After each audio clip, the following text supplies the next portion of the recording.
शहाजी राजांची जी समाधी आहे कर्नाटकमध्ये आहे एका गावामध्ये त्याची दुरवस्था झालेली आहे. कसं बघता याकडे एक राजकीय नेते? मी असं म्हणेन की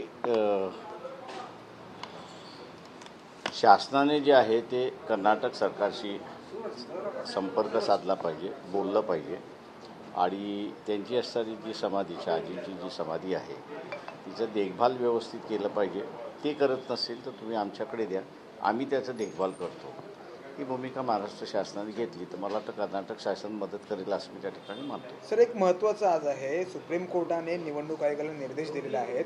EVM संदर्भात ज्या काही गोष्टी असतील त्या संपवू नका किंवा त्यामध्ये पूर्ण ॲडिशनल माहिती देखील आता अजून टाकू नका, असे निर्देश महत्त्वपूर्ण निर्देश सेफ ठेवा असे महत्त्वपूर्ण निर्देश दिलेले आहेत. तुम्ही याचिका दाखल केली आहे. ते माझी याचिका ही वेगळी याचिका आहे, ती EVMच्या संदर्भातली याचिका नाही आहे.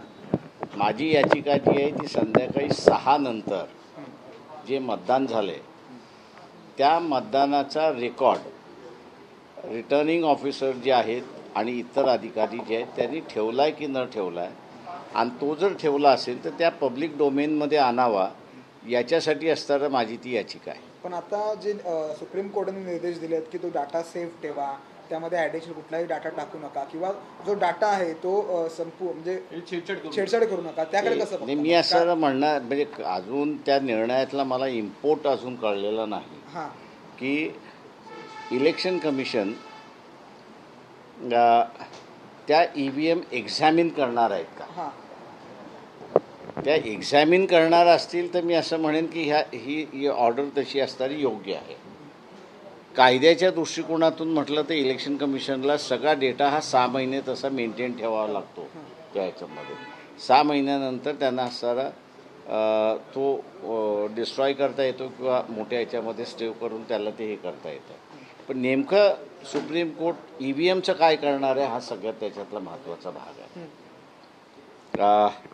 कर्नाटक हायकोर्टाने पहिला पेटिशन असणारं त्या ठिकाणी घेतलं होतं की ज्याच्यामध्ये 35 चुका ह्या EVMच्या संदर्भातल्या दाखवल्या होत्या.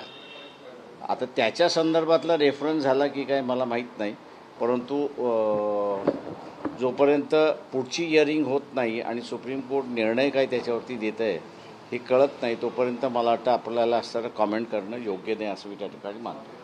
Sir, thank you.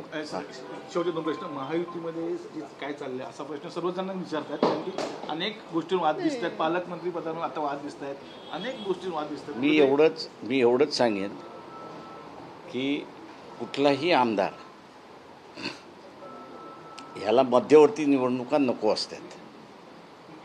त्याच्यामुळे कितीही मारामाऱ्या चाललेल्या असेल किंवा मतभेद चाललेले असतील, मी नेहमी मानत आलेले की 5 वर्षे हे सरकार रडत गडत चालत राहतं.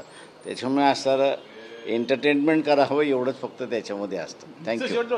थँक्यू. महाविकास आघाडीमध्ये तुम्ही एक भाग होतात, परंतु काही गोष्टीकडनं तुम्ही थोडंसं लांब गेला तर महाविकास आघाडीमधनं काही विचारांमुळे आता ही भेट जी होते कुठेतरी वेगळे संकेत आहेत का? तर मी असणारं कोणाबरोबर नाही, आम्ही असणारं इंडिपेंडेंटली आहोत त्या सगळ्या ह्याच्यामध्ये.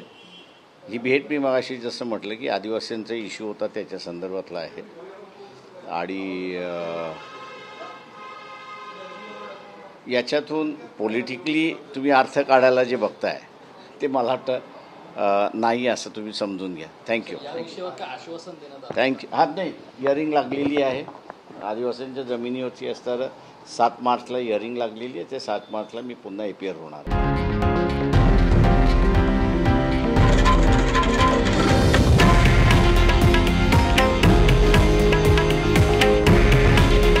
हे आहे देशातील नंबर 1 न्यूज नेटवर्क आणि आपण पाहत आहात TV9 मराठी. काळजी तुमची, हित महाराष्ट्राचं.